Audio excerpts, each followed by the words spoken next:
Hello everyone, and welcome back to the channel. It's always a joy to have you here with us, sharing in the space of reflection, clarity, and growth. In today's video, we'll explore something that affects every spiritual seeker at some point, sometimes quietly, sometimes overwhelmingly. It's not just a philosophical issue, it's a deeply emotional one. I'm talking about doubt and regret.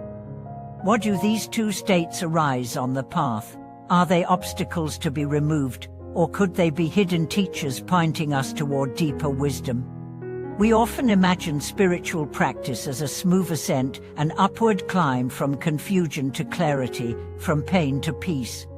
But in truth, the journey is far more complex. It's filled with questions, second-guessing, missteps, and longing for what might have been.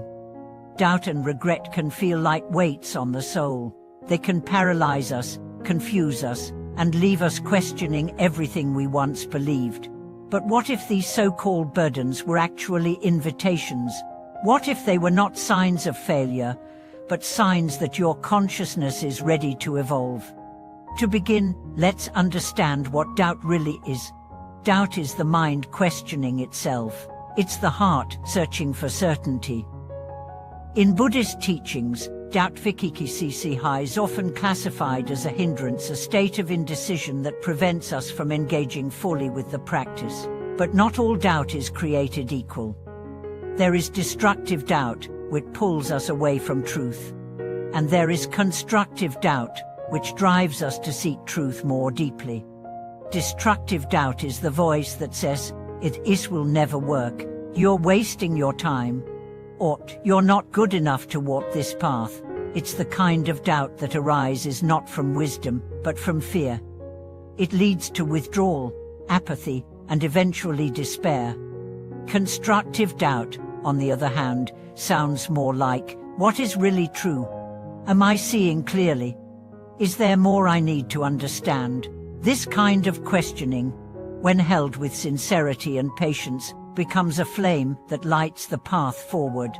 It challenges complacency. It shakes us from false certainty. It opens space for insight. So how do we work with doubt when it arises? The first step is acknowledgement. Don't suppress it. Don't pretend it's not there. Meet your doubt with curiosity. Ask, where is this coming from? Is it pointing to a lack of understanding, a fear of change, or a wound from the past? Doubt often disguises itself as intellect, but it's frequently rooted in emotion. Once you recognize the source, engage with it gently. Study, reflect, meditate. Talk to a teacher or a trusted friend on the path. Use your doubt as a question, not a verdict. Let it become part of your inquiry. The Buddha himself invited his followers to question everything, even his own teachings, not out of cynicism, but out of a desire for direct experience. Now, let's turn to regret. Regret is the emotion of looking back and wishing you had acted differently. It often comes with a deep sense of loss of time, opportunity, integrity, or connection. Like doubt, regret can be debilitating. It can lead to guilt, shame, and self-condemnation. But here's the truth: regret is not a problem. Unexamined regret is. Regret means your conscience is alive. It means you care. It means you are aware of your impact. But if you let it fester without transforming it, it becomes poison.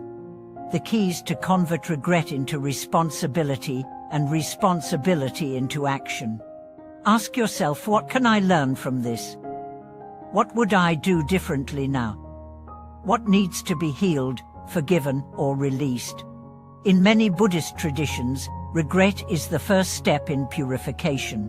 When we regret a harmful action, we are not trying to erase the past, we are acknowledging that we want to align more deeply with our values. That acknowledgement opens the heart, it humbles us, and it sets the stage for transformation. There's a beautiful teaching that says the moment you truly regret a harmful action and vow not to repeat it, the karmic momentum of that action begins to dissolve. Not magically, but energetically. Your intention to awaken becomes stronger than the forces that pulled you into ignorance. One of the great masters of recent times, Master Menkan, spoke extensively about the role of doubt and regret in spiritual development. He taught that these two experiences, far from being hindrances, are actually signs that your ego is beginning to weaken. Doubt shows that you are no longer clinging blindly to beliefs. You're ready to experience truth directly.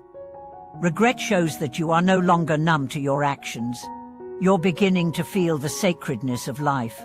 In this light, both doubt and regret become allies. They sharpen your discernment. They deepen your compassion. They make you more honest. So how can we hold doubt and regret in a way that heals rather than harms? First, meet them with tenderness. Don't fight them. Don't judge yourself for having them. See them as guests visiting to reveal something important. Second, bring them into your practice. When you sit in meditation, don't try to push them away. Notice how they feel in your body. Notice the thoughts they generate. Offer them breath, space, and silence. Third, turn them into vows. Let your doubt inspire you to seek deeper clarity. Let your regret inspire you to act with more love. Say to yourself, because I doubted, I will listen more closely. Because I regretted, I will live more mindfully. This transforms passive suffering into active awakening. Now let's talk about the gifts that come from this transformation. When you learn to work with doubt, you develop trust, not blind faith, but earned trust. Trust in your path, trust in your capacity, trust in the process of awakening. When you learn to work with regret, you develop integrity. You become someone who learns from your past without being defined by it. You become humble, wise, and open-hearted. Eventually, doubt and regret become like seasoned teachers, firm but kind, demanding but compassionate. They walk with you, not to punish you, but to keep you honest. They whisper, stay awake, stay real, stay true. And over time, you realize something beautiful. The parts of you that once felt like obstacles, the confusion, the sorrow, the mistakes, were actually doorways. They were the exact places where grace entered, where truth broke through, where the ego cracked and the soul began to shine. So if you're struggling with doubt or regret right now, know this: you are not failing. You are waking up, you are shedding old skins, you are becoming more whole. You don't need to have all the answers. You just need the courage to keep asking. You don't need to have a perfect past. You just need the willingness to meet the present with love. Thank you for watching this video.